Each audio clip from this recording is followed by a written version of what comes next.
Stormed the US Congress building. One woman was shot and 3 other people had what are described as medical emergencies. More than 50 people were arrested and 14 police officers were injured. Let's go straight to our Washington correspondent, Lebo Diseko, who's inside the Capitol building now. Lebo, very good morning to you. It is a much calmer scene this morning, of course, but this began with a protest and then a number of people storming the building. Tell us more. Yeah, I was actually standing at this very spot, Charlie, doing a live on air when we saw policemen coming in, and they said that we needed to move and shelter away from where we were. We were moved into a tunnel. Wasn't quite clear what was going on, but then we heard that the Capitol building had been breached. This happened shortly after Donald Trump had given a speech in which he encouraged his supporters to come up from just outside the White House, up the road here to the Capitol buildings and essentially make their protests heard. And they certainly did that, but not in a way anyone could have really predicted or expected. Really quite shocking scenes.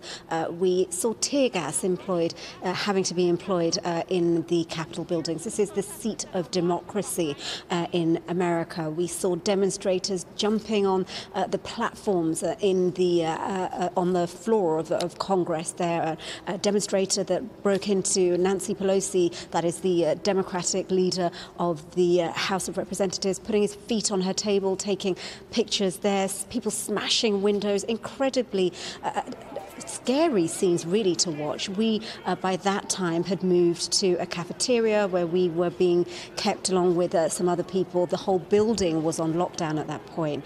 And you could hear audible gasps at the beginning when people saw these scenes that were happening outside the building. You know, we were watching them on TV as they were taking place. As the hours ticked by, we really were stunned by what was going on. It really has been quite shocking in terms of what's taken place. And as you said, 4 people have died today.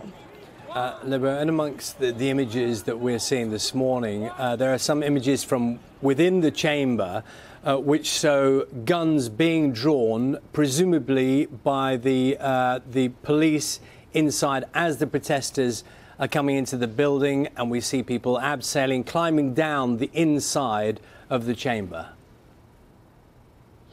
Yeah, I mean, there is quite a striking photo of 2 security officers holding guns, trying to stop people breaking into the chamber, breaking onto the floor. A couple of the women that I was speaking to when we were watching what was happening from inside the cafeteria actually work on the floor of the House, and they were saying they're not even allowed to touch those desks. They were shocked, appalled, and really quite hurt, actually, by the level of disrespect, they said, for this seat of democracy in the United States. I spoke to somebody else who works for a member of the House of Representatives.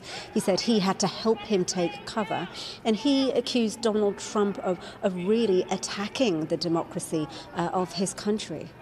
Well, you described the very shocking scenes. What happened subsequently was, of course, that those people who had been working there and voting and going through the democratic process took cover. But then take us through the events that unfolded later, because the process has carried on. Yeah, it was really interesting hearing the reactions to what was happening. At first, Donald Trump put out some quite defiant tweets that were then taken down by Twitter. We then had this very stern address from Joe Biden, the president-elect, saying that this was really an attack on everything that is American, essentially. But you also then started to have Republicans, so everybody from former President George W. Bush to even Mike Pence and allies like Mike Pompeo, saying that what had happened was outrageous, un-American, and should not have happened at all. So you had this moment when Nancy Pelosi, she leads the Democrats in the House, and again, other Republicans said, look, we are going to get this job done. The demonstrators, or the protesters, rioters as they really were, had tried to stop us doing our job, and we're not going to have it. Mitch McConnell, who is the lead senator for the Republicans, called the protesters unhinged and said that they had tried to essentially subvert democracy, and he wasn't going to have it. And the response that they have had is to continue with the job in hand. So they have continued with the process. They are determined to finish the certification process this evening. There have been a couple of objections put forward, only one that we've seen them break and discuss that had the requisite support for that in both chambers. We are hearing, just on one agency at the moment, AP, that senators have decided not to uphold that objection. So it doesn't hold because you need both houses to uphold that. Libby, you mentioned the comments by Donald Trump, and that was on his Twitter account. His account's now been closed down, so we have heard no comment from him directly via Twitter. But has there been any other statement from the president? Nothing really. I mean, the video there was a video that was taped in the White House, I think it was, where he said that he finally told his protesters to go home, but also kind of said that this is what happened, and when kind of repeating the claims that we've heard, the incorrect claims that there is no evidence of about this being a fraudulent election, and kind of implying that the protesters or his supporters were pushed to this. That is something that has been pretty strongly rebutted by his own party. I mean, the Republicans' own chief of communications saying that this is domestic terrorism, what happens. So it's difficult to see where Donald Trump goes from here. I'm sure it must be very frustrating for him not being able to speak directly to his audience, but certainly his party is making its feelings clear.